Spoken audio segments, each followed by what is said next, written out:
सभागार हॉल में कुर्सियां कम पड़ गई, साथ साथ में जोश की भी कमी लग रही है थोड़ी सी।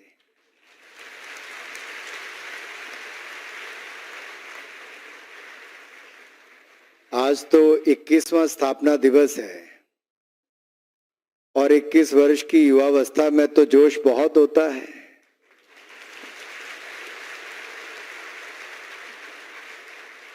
ओम शांति। सम्मानित मंच, उपस्थित सभी मेरे प्रिय भाई और बहनों, let me first thank my sisters, senior Rajyogis, who have invited me here on the 21st annual day. I would like to congratulate the Brahma Kumaris Om Shanti Retreat Center on its 21st annual day ceremony today. Well, if I look back in the year 2020, 2021, when the world was facing the COVID-19 pandemic, it was not easy to see this kind of gathering. The pandemic made us rethink, reimagine, and reboot ourselves, and it's also forced us to upgrade and upskill ourselves and reskill also. And when the world was facing the problem and challenges, the world has always looked up to India, to which, in many cases, if I look at, whenever the world has faced any challenges, science does have some answers, but it is a spirituality, I think, which has the answer for everything. When I went to the science center here, I was taken on a round. मैं पहुंच तो 9:55 पर गया था, 10 बजे से पहले ही आ गया था, लेकिन कहीं ना कहीं मन जो आप दिखा रहे थे मुझे सेंटर की गतिविधियों को लेकर, वो मन भर ही नहीं रहा था कि मैं उसको छोड़कर सभागार हाल तक आ सकूं।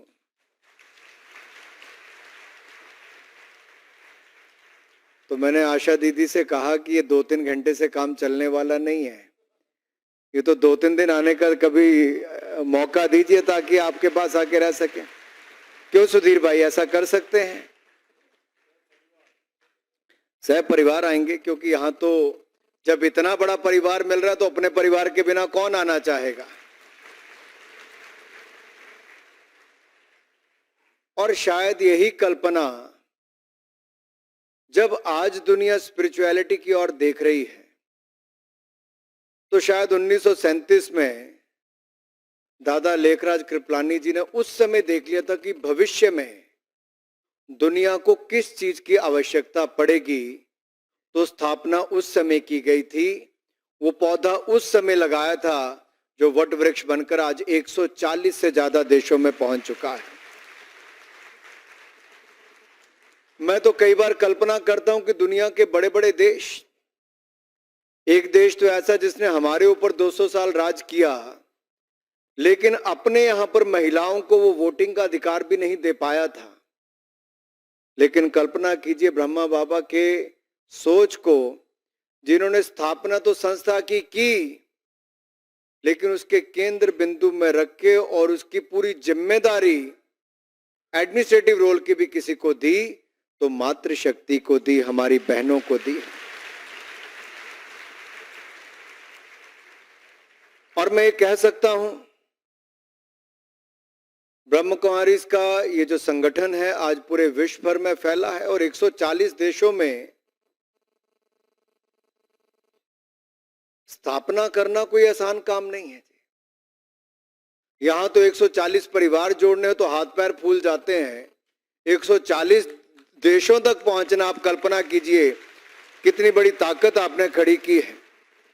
और ये एक ऐसा आध्यात्मिक संस्थान है जो व्यक्तिगत परिवर्तन, और विश्व नवनिर्माण के लिए समर्पित है। आज विश्व को जिस चीज की सबसे बड़ी आवश्यकता है क्या है? When we talk about the well-being of a human, whether it is health, well-being, mentally or physically, then we talk about meditation. And meditation help us to be mentally stable and mentally fit along with the physical fitness. और उसके बिना तो संभव ही नहीं है कुछ भी करना। मैं तो यही कहूंगा, ब्रह्म कुमारी व्यक्ति को भौतिक से आध्यात्मिक दिशा में ले जाने के लिए बहुत बड़ा परिवर्तन भी करती है और इसके लिए प्रेरित भी करती है, और इससे शांति की गहरी सामूहिक चेतना और व्यक्तिगत गरिमा के निर्माण करने में हर एक आत्मा को मदद मिलती है।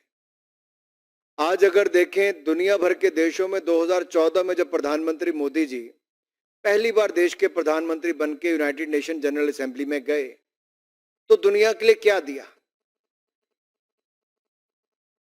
जो भारत के पास हजारों वर्ष पहले से था वो दुनिया के साथ साझा करने का काम किया और दुनिया ने उसको सहर्ष स्वीकार किया। 197 देशों ने यूनानिमस रेजोल्यूशन पास करके कहा कि 21 जून को हम योग दिवस के रूप में मनाएंगे। ये दुनिया को देने का काम किया है। और आज किसी को कहने की जरूरत नहीं पड़ती कि 21 जून को आपको योग करना है। दुनिया भर में भारत की एम्बेसीज हैं, दुनिया भर के मॉल हैं, एयरपोर्ट हैं या बाकी शिक्षण संस्थान हैं। आप वहां पर जाकर देखिए, एयरपोर्ट पर भी आपको योग रूम मिल जाएंगे, मॉल्स में योग रूम मिल जाएंगे। तो योग दुनिया को देने का काम ये भारत ने जो किया है, आज कोविड-19 के बाद जो दुनिया मेंटल स्ट्रेस से गुजर रही है, उसमें भी हमारी स्पिरिचुअलिटी, अध्यात्म के क्षेत्र में भारत ही दुनिया को स्ट्रेस से बाहर लाने का काम कर सकता है। और इसीलिए मैं कहता हूं, जब दुनिया के पास साइंस से हल निकलना खत्म हो जाता है तो स्पिरिचुअलिटी की ओर रुख करते हैं, क्योंकि वहीं पर सारी बातों के हल रखे हुए हैं। और यही कारण है कि हम एक से शुरू होकर 140 संस्थानों तक पहुंचने का काम हमने किया है। और ये 85 वर्षों की यात्रा जो ब्रह्म कुमारी की है, 85 वर्ष बहुत लंबा समय होता है। 8 दशक से ज्यादा समय लेना, मैं तो ये कहूंगा ये लगातार हिम्मत, ब्रह्म कुमारियों की जो हिम्मत और क्षमा करने की क्षमता जो है, एकता के प्रति गहरी प्रतिबद्धता को आपने साबित किया है।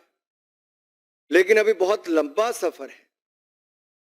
आपको ना केवल अपने 100 वर्ष यानी कि अगले 15 साल बाद सेंचुरी, जो अब आप कहते हो कि 100 वर्ष आप मनाओगे, वही नहीं, भारत भी आजादी के 75 वर्ष मना रहा है। और आज की युवा पीढ़ी को एहसास कराना बहुत जरूरी है कि आप अपने राइट्स की बात तो करते हो, अधिकारों की बात तो करते हो, लेकिन आपको अपनी रिस्पॉन्सिबिलिटी की भी बात करनी पड़ेगी। आपको अपनी जिम्मेदारियों की बात भी करनी पड़ेगी, क्योंकि दुनिया भारत की ओर देख रही है। और चुनौती क्या है और अवसर कहां है? चुनौती यह है कि दुनिया हमारी ओर देख रही कि भारत दिशा दिखाएगा, और अवसर यह है कि दुनिया की सबसे बड़ी युवाओं की फौज किसी देश के पास है तो मेरे भारत के पास है, मेरे भाई और बहनों। और हमारे इन युवाओं में वो क्षमता है कि वो राष्ट्र शक्ति के रूप में उभर सकता है, राष्ट्र निर्माण में अपनी भूमिका निभा सकता है। Youth being the largest stakeholder, they have to play the most important role in the nation building process, and that is very, very important. And if we channelize the youth energy into the right direction, nobody in the world can stop India to become the world power. और ये world power केवल economic नहीं होनी चाहिए, ये आध्यात्मिक क्षेत्र से लेकर हर क्षेत्र में भारत को आगे बढ़ने की जरूरत है। हमारी न्यू एजुकेशन पॉलिसी हो 34 वर्षों के बाद आई, लेकिन उस सभी पहलुओं को ध्यान में रखकर उसको बनाया गया है। हमारे देश में जहां कहीं गुलामी की मानसिकता के साथ हम जी रहे थे, आज देश को आपने एक ऐसा प्रधानमंत्री दिया है जिसने गुलामी की मानसिकता आप सबको छोड़ने के लिए भी कहा है और विकसित भारत के निर्माण में भूमिका निभाने के लिए भी कहा है। और मैं प्रधानमंत्री जी के अगर क्या कहा था मोदी जी ने लाल किले की प्राचीर से, इस पे मैं थोड़ा हिंट देता हूं क्या है था। ये कोई पार्टी के सिग्नल के बारे में नहीं मैं कह रहा, किसी के चुनाव चिन्ह के बारे में। मैं पंच प्रण की बात कर रहा हूं। उन्होंने कहा था विकसित भारत बनाना है, गुलामी की सोच से आजादी पानी है और गौरवशाली इतिहास पर गर्व करना है। एकता एकजुटता के साथ हमें अपनी कंट्रीब्यूशन, जो हम कहते थे हर व्यक्ति की भागीदारी को बढ़ाना है। ये 5 प्रण की बात जो मोदी जी ने की, इसमें बहुत कुछ छिपा है। अगर विकसित भारत बनाना तो गुलामी की सोच को निकलना। और सबसे बड़ी बात हमने क्या की, आजादी के 75वें वर्ष में इंग्लैंड ने जिसने हमारे ऊपर 200 साल राज किया था, उनको पिछाड़कर आज दुनिया की 5वीं सबसे बड़ी अर्थव्यवस्था हमारा भारत बन गया है। और जब एकता एकजुटता की बात करते हैं तो सबका साथ सबका विकास, हम उसके साथ ही आगे बढ़ने का काम कर रहे हैं। किसने सोचा था कि स्पेस सेक्टर में अगर ये पहले खोल दिया होता तो शायद हम पहले कर देते। अब तो प्राइवेट क्षेत्र की कंपनी ने भी रॉकेट स्पेस में छोड़ने का काम कर दिया, बाकियों का लोड लेके छोड़ना शुरू कर दिया। जो दुनिया के बड़े बड़े देश नहीं कर पाए थे, हमारे भारत के युवाओं ने, स्टार्टअप्स ने करके दिखा दिया है। ये भारत के युवाओं की ताकत है। ये तब हो रहा है जब एक ऐसी सोच को आगे बढ़ने का अवसर दिया जा रहा है। लेकिन समाज में अभी भी बहुत सारे लोग जाति धर्म संप्रदाय के नाम पर देश को बांटने का प्रयास करते हैं। लेकिन उसमें कौन सबसे आगे आता है बचाने का और समाज को एकजुट रखने का? तो ये जो सभी संतगण समाज पर बैठे हैं, हमारी ब्रह्म कुमारी की बहनें बैठी हैं, ये नहीं देखते कौन किस जाति धर्म संप्रदाय से आता है। आपको तो अध्यात्म के रूप में जोड़कर, आध्यात्मिक शक्ति देकर एक परिवार के रूप में जोड़ने का आपने काम किया है। और मैं तो कहता हूं जब एक माँ, एक बेटी, एक बहन, एक महिला ही एक परिवार को जोड़ने का और आगे बढ़ाने का काम करती है, और यहां तो सब बहनों के ही हाथ में सब कुछ दिया हुआ है, सारी जिम्मेदारी ही बहनों के हाथ में है। तो जब बहनें ही लीड कर रही हैं तो फिर तो कोई सोचने की जरूरत ही नहीं है। हमें पता है हम बिल्कुल ठीक दिशा में जाएंगे, सही दिशा में जाएंगे। और मैं तो वीडियो देख के हैरान हो गया, बोरी में बहनें बैठकर कूद रही हैं, आगे आगे जा रहे हैं। आपने तो वहां जंप लगाने में भी किसी ने कोई कमी नहीं छोड़ी। फिर लंग पार को बढ़ाने के लिए बैलून में, गुब्बारे में हवा भर रही हैं, फिर उसी के साथ खेल रही हैं। तो मेंटली और फिजिकली फिट रहने के लिए जहां स्पिरिचुअलिटी की जरूरत है, वहीं पे स्पोर्ट्स की भी और फिटनेस की भी बहुत आवश्यकता है। अगर शरीर में दर्द होगी तो ध्यान भी नहीं लगने वाला है। तो शारीरिक तौर पर भी आपको फिट रहना है। और फिट इंडिया मूवमेंट भी हमने देश भर में शुरू की, मेरे डिपार्टमेंट ने प्रधानमंत्री मोदी जी के कहने पे की। और फिट इंडिया फ्रीडम रन में भारत में 9 करोड़ लोगों ने भाग लिया। 9 करोड़ लोगों ने, यह अपने आप में दिखाता है कि भारत अब फिटनेस की ओर भी जागरूक हो रहा है। और इस बार तो हम क्या करने वाले हैं जो हमने आज तक नहीं किया, दुनिया के 20 सबसे शक्तिशाली देश G20 का अध्यक्षता करने का अवसर भी भारत को मिला है, G20 की प्रेसिडेंसी का। तो आशा दीदी, G20 की प्रेसिडेंसी में भारत को योग और अध्यात्म, इसको भी दुनिया तक लेकर जाना है, ताकि दुनिया भर के देश यहां पर आए। तो मैं तो चाहता हूं अगर मोदी जी के दिन की शुरुआत ही योग और स्पिरिचुअलिटी, अध्यात्म से होती है, और भारत को इतने कुशल नेतृत्व के साथ वो आगे बढ़ाने का काम करते हैं।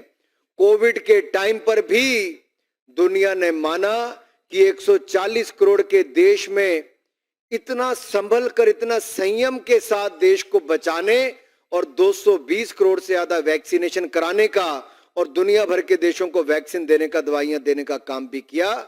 तो ये किस सोच के साथ किया? प्रधानमंत्री मोदी जी ने, जो योग भी करते, अध्यात्म को भी अपने दिनचर्या का हिस्सा बनाते हैं। लेकिन क्या यहीं तक रोक के रखा? पंचप्रण में जो तीसरी बात उन्होंने कही थी वो क्या कही थी? अपने गौरवशाली इतिहास पर गर्व करना है। चाहे सोमनाथ मंदिर को तोड़ दिया गया हो, चाहे राम मंदिर को 400 वर्ष पहले तोड़ दिया गया हो, चाहे आपदा के कारण केदारनाथ में बहुत बड़ा संकट और बहुत बड़ा आपदा के कारण तोड़फोड़ हो गई हो, चाहे काशी विश्वनाथ पर भी कितने प्रहार किए गए हो, अगर सोच सही है तो उसको दुनिया की ताकत रोकती नहीं, लोग जुड़ने का काम करते हैं। आज मैं कह सकता हूं, अगर दिव्य और भव्य सोमनाथ धाम बनाई, दिव्य और भव्य काशी विश्वनाथ धाम बनाई, दिव्य और भव्य केदारनाथ धाम बनाई और दिव्य और भव्य अयोध्या धाम बनकर तैयार होने वाली, भव्य राम मंदिर बनकर तैयार होने वाला है, तो ये भी उसी गौरवशाली इतिहास को मजबूत करने के लिए, ये केवल आस्था के केंद्र नहीं है, अर्थव्यवस्था के केंद्र भी बने, जहां पर रोजगार स्वरोजगार के अवसर बढ़े। आज सोमनाथ मंदिर में 7 गुना से ज्यादा लोग आते हैं, काशी विश्वनाथ में शायद 10 गुना तक लोग पहुंच गए होंगे। आप देखिए, केदारनाथ में इतनी बड़ी आपदा के बाद बहुत संकट आ गया था, लेकिन आज आप पूछिए जो 4 धाम यात्रा पर जाते हैं, पानी बेचने वाला भी 2-4 लाख रुपए का धंधा सीजन में कर लेता है, तो किसी गरीब के परिवार को भी रोजगार के अवसर मिले। और माइग्रेशन पर जो उत्तराखंड को छोड़कर जा रहे थे वो वापस अपने घर की ओर चले हैं। तो ये भी क्यों हुआ? जब हमने अपने गौरवशाली इतिहास को बचाकर आगे बढ़ाने का काम भी किया है। आज अगर दुनिया भर के 140 केंद्रों पर केवल क्या हम अध्यात्म की ही बात करते हैं? नहीं, वोकल फॉर लोकल भी कोई हुआ है तो उसका भी बहुत बड़ा उदाहरण दीदी आपके ब्रह्म कुमारी से हमें सब कुछ सीखने का मिला है। भारत के अध्यात्म योग को दुनिया भर तक पहुंचाने का काम किया है, तो ये भी यहां से मिला है। जहां दुनिया महिलाओं को उस तरह का सम्मान नहीं देती थी, अगर हम भारत के गौरवशाली इतिहास में जाएं तो हमारे यहाँ तो देवियों की ही पूजा की जाती थी, मातृशक्ति की ही पूजा की जाती थी। और मैं तो देवभूमि हिमाचल प्रदेश से आता हूँ, माता चिंतपूर्णी हो, माता ब्रजेश्वरी देवी हो, माता ज्वाला जी हो, माता नैना देवी हो, माता बगलामुखी हो, माता चामुंडा देवी हो, ये सारी देवियों का आशीर्वाद जहां केवल हिमाचल को ही नहीं आप सबको भी मिलता है, क्योंकि देवियों की पूजा ही हमारे यहाँ पर की जाती थी। इसीलिए तो ही ब्रह्म पिता ने भी ब्रह्म कुमारी की शुरुआत करके अगर इसकी पूरी जिम्मेदारी किसी के हाथ में दी है तो इन देवियों के हाथ में ही दी है, जो मेरी बहनों के रूप में है। तो क्या सोच उस समय रही होगी? तो मैं तो सोच को प्रणाम करता हूं कि जो अपने समय के इतने बड़े हीरे के व्यापारी हों, जिनके पास कोई कमी नहीं थी, लेकिन समाज की चिंता करते हुए महिलाओं को, बहनों को विशेष तौर पर आगे बढ़ाने के लिए जो उन्होंने किया है, वो दुनिया कभी भूल नहीं पाएगी, बल्कि उसको और मजबूत करने का काम करेगी। और मैं तो ये कहता हूं, जब हम सॉफ्ट पावर की बात करते हैं, दुनिया तो इकोनॉमिक पावर की बात करती है, हार्ड पावर की बात करती, कहते हैं बड़ी अर्थ शक्ति बन गए, ये बहुत बड़ी सैन्य शक्ति बन गए हैं। आप कुछ भी कर लोगे तब भी दुनिया पर प्रभाव नहीं बना पाओगे। अगर आप सॉफ्ट पावर के रूप में उभर जाओगे, बहुत बड़ी ताकत बनाओगे, तो दुनिया के कोने कोने में अपनी पहचान और पकड़ बना पाओगे मेरे भाई और बहन। और उसका स्वरूप दीदी, मुझे अभी कुछ दिन पहले, ब्रिजमोहन भाई साहब, मैं अभी कुछ दिन पहले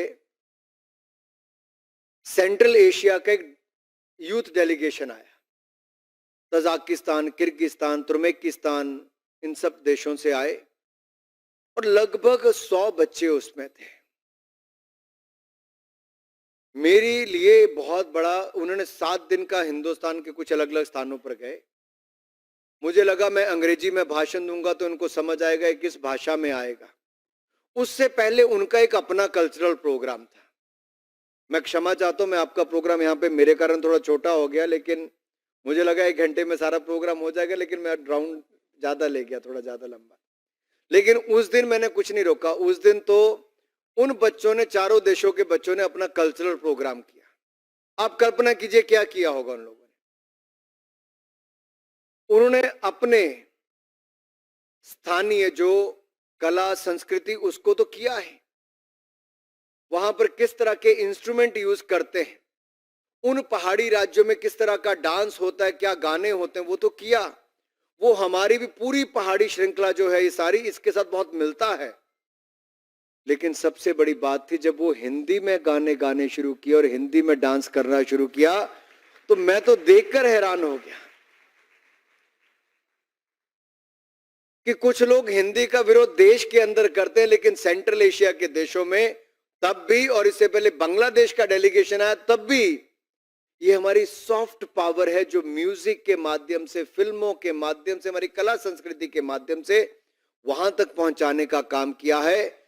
हमारे डांस जो एक बेटी ने यहां पर दिखाया, इसी तरह से उन्होंने, वहां के लोगों ने भी कथक जैसा डांस यहां पे करके दिखाया। अपने आप में दिखाता है कि भारत ने अपनी सॉफ्ट पावर को दुनिया के कोने कोने तक पहुंचाने का कितना बड़ा काम किया है। और मुझे लगता है एक बहुत बड़ा अवसर हमारे पास G20 के माध्यम से भी आ रहा है कि हम अपनी शक्ति को दिखाएं। और मैं आज एक निवेदन लेकर आप सबके पास आया। मेरे पास जिम्मेदारी है खेलों को लेकर, युवाओं को लेकर और सूचना प्रसारण की भी। तो क्या हम कुछ इकट्ठे मिलकर कर सकते हैं? ये जो हम देखते हैं कि 2012 में जो घटा, क्या हुआ 16 दिसंबर 2012 को, याद है किसी को? निर्भया के जो घटना हुई, क्या उसके बाद रुक गया? हमने कड़ा कानून बनाया। ये केवल कानून बनाने से, जल्दी सजा देने से तो करना है सरकार को जो करना है, लेकिन सरकार के साथ साथ समाज को, परिवार को, जो अपनी सोच को बदलने का, बच्चों में अच्छे मॉरल वैल्यूज लाने का, संस्कार लाने का, शिक्षा के साथ साथ काम करना, वो बहुत आवश्यक है। और वो परिवार के साथ साथ ये बड़ा परिवार ब्रह्म कुमारी इसका भी वो कर सकता है अगर हम युवाओं को साथ में जोड़ने का काम करें। मैं आजादी के 75वें साल को, अमृत महोत्सव को मनाते हुए कि अगले 25 वर्षों में भारत को कहां हमें लेकर जाना है, उसके लिए कुछ कार्यक्रम शुरू कर रहा हूं। मैं एक बार फिर आपके पास बीच में आऊंगा, आपके पास निवेदन लेकर आऊंगा कि क्यों नहीं देश भर में हम कुछ ऐसी संस्थाएं, जैसे आपकी ब्रह्म कुमारी संस्था है, इनके साथ जुड़कर भी युवाओं के बीच में जाएं और ये शिक्षा के साथ साथ संस्कारों को भी उनको भरने का काम करें और युवाओं को भी सोच के साथ, योग, स्पिरिचुअलिटी के साथ जोड़कर उस दिशा में लेकर जाएं ताकि इस तरह की घटनाएं भी कम हो जाएं, हमारा युवा भी मानसिक तौर पर स्वस्थ हो, सुंदर हो और एक सुंदर देश का निर्माण करने में भी हम सबकी मदद कर सके। ऐसा मेरा आपसे आग्रह रहेगा। ज्यादा समय नहीं है क्योंकि मुझे बनारस, मेरी फ्लाइट 1 बजे की है और यहां से 1.25 घंटा तो भी एयरपोर्ट पहुंचने में लग जाएगा। मैं सुबह 6 बजे अहमदाबाद से चलकर आया था और मैंने दीदी को पहले ही कह दिया था कि मैं आऊंगा जरूर, मुझे आना है क्योंकि 21वां स्थापना दिवस है। अपना मैं 21वां जन्मदिन तो नहीं मना पाया था, लेकिन इतनी बड़ी संस्था और जहां पे ओम शांति रिट्रीट का 21वां स्थापना दिवस हो तो खुशी किस किस को हुई आप में से? तो 21वें स्थापना दिवस पे कोई संकल्प भी आप में से कोई लेने वाला है कि नहीं लेने वाला है? संकल्प हमें ये लेना है कि अगर ब्रह्म कुमारी के कैंपस में, आशा दीदी ने बताया कि हमने ट्री प्लांटेशन भी देश भर में कर दी, यहां सोलर पावर भी जनरेट कर दी, हमने बायोमास का भी इस्तेमाल कर लिया, बायोफ्यूल का भी इस्तेमाल कर रहे हैं, और जो वेस्ट हो रहा है पानी उसको कच्चे पानी के रूप में यूज करके हम वापस उसको स्प्रिंकलर्स के थ्रू या पानी देकर अपनी घास को बचाने में, ग्राउंड को मेंटेन करने में भी काम करते हैं। तो इसका मतलब हम केवल इंसान को ही नहीं स्वस्थ शारीरिक और मानसिक तौर पर रखने का काम कर रहे, हम पृथ्वी की ओर भी और पर्यावरण की ओर भी बहुत सजग हैं और बहुत बड़ा योगदान ब्रह्म कुमारी की ओर से हो रहा है। लेकिन क्या आप सब यहीं आकर योगदान देंगे, अपने घर पे जाके भी देंगे? मैंने बहुत जगह देखा है जी। मैं धार्मिक स्थानों का नाम नहीं लूंगा या ऐसे सेक्ट्स का नाम नहीं लूंगा। लोग आते हैं, वहां तो सब बहुत अच्छे होते हैं, लेकिन वापस जाते पड़ोसी के साथ बहस करनी शुरू कर देते हैं, लड़ाई करते हैं। गाड़ी चलते चलते हॉर्न बजाएंगे जोर जोर से, फिर झांकेंगे एक दूसरे के शीशे के अंदर और घूरेंगे एक दूसरे को, जैसे पता नहीं क्या करेंगे। तो यहां जैसे जो हमने जो सीखा हम वापस जाके अपने प्रैक्टिकल जीवन में नहीं कर पाएंगे, तो यहां इतना समय बिताने का कोई फायदा नहीं है। थोड़ी कड़वी बात है इसलिए बोल रहा हूं। यहां तो हम सब अच्छे हैं एक दूसरे के साथ साथ। वापस अपने परिवार, अपने पड़ोसी और अपने समाज के प्रति हमारा क्या योगदान है? घर में पानी का नल का चलता रहता है, अच्छा जी इस सरकार ने पानी फ्री कर दिया, इसने बिजली फ्री कर दी, इसने ये फ्री कर दिया, अपनी जेब से थोड़ी में जाता है और फ्री का लेने की आदत पड़ गई है। ये बात मैं इसलिए कर रहा हूं कि ये केवल ब्रह्म कुमारी संस्था की ही केवल जरूरत नहीं, हम सब जो लाखों करोड़ों लोग इसके साथ जुड़े हैं, हम सबको यहां से सीखकर अपने जीवन में ढालकर इस पीढ़ी को और आने वाली कई पीढ़ियों के लिए एक ऐसा देश और ऐसा समाज, ऐसा विश्व छोड़कर जाना है कि वो भी कहें कि हमने सही मायने में कुछ योगदान इस देश और इस विश्व के प्रति किया है। और ऐसी कल्पना करते और कामना करते हुए मैं आप सबके बीच में एक बार फिर यही कहूंगा, आइए हम सब अपना कर्तव्य देश, विश्व और समाज के प्रति निभाएं और हम सब मिलकर इस देश और दुनिया को आगे लेकर जाएं। समन्वय, सौहार्द, भाईचारा ये बहुत आवश्यक है। युद्ध का जमाना नहीं रहा, दुनिया में कहीं पे भी लड़ने की जरूरत नहीं है। लड़ना है तो उन चीजों से लड़ो जो पोल्यूशन है, लड़ना है तो इस चीज से लड़ो कि जो पानी का संकट खड़ा हो रहा है, लड़ना है तो इस चीज से लड़ो कि खेतों की जो उपजाऊ मिट्टी वो बहती चली जा रही है, हर सेकंड में न जाने कितने एकड़ की मिट्टी खाली हो जाती है। इन चीजों के खिलाफ लड़ाई लड़ने की जरूरत है और सबसे बड़ी लड़ाई लड़ने की जरूरत है नशे के खिलाफ, जो हमारे युवाओं को खोखला करती जा रही है। और ये नशे के कारण लूटपाट की घटनाएं, चेन स्नैचिंग से लेकर हत्या तक की घटनाएं, परिवार में मां को मार देना, माता पिता को मार देना, जिन्होंने जन्मा है उनको मार देना कि नशा करने के लिए ये प्रॉपर्टी चाहिए या गहने चाहिए, घर परिवार चाहिए। हम किस दिशा में जा रहे हैं? मुझे दीदी आज दिखाते दिखाते जा रही थी कि कलयुग पूरा होकर अब सतयुग की ओर जाएंगे। सतयुग तभी आएगा जब ब्रह्म कुमारी की सोच पर आगे बढ़ते चले जाएंगे मेरे भाइयों। इसलिए मेरा आप सबसे निवेदन रहेगा कि आइए सब मिलकर इकट्ठे योगदान दें। मैं क्षमा चाहता हूं, पूरे प्रोग्राम तक रुक नहीं पाऊंगा, थोड़ा विलंब भी हो गया, लेकिन आप सब आए, आपने मुझे भी आने का निमंत्रण दिया। कुछ ज्यादा बोल गया हूं तो उसके लिए छोटा समझ के माफ कर दे, क्योंकि कई बार क्या भावना में आदमी थोड़ा ज्यादा बोल जाता है, लेकिन लगता है जब हम एक ही परिवार के हिस्से हैं तो दो तरफी बातचीत होनी भी चाहिए। तो आप सबने मुझे सुना, आप सबका बहुत बहुत धन्यवाद। ओम शांति, ओम शांति।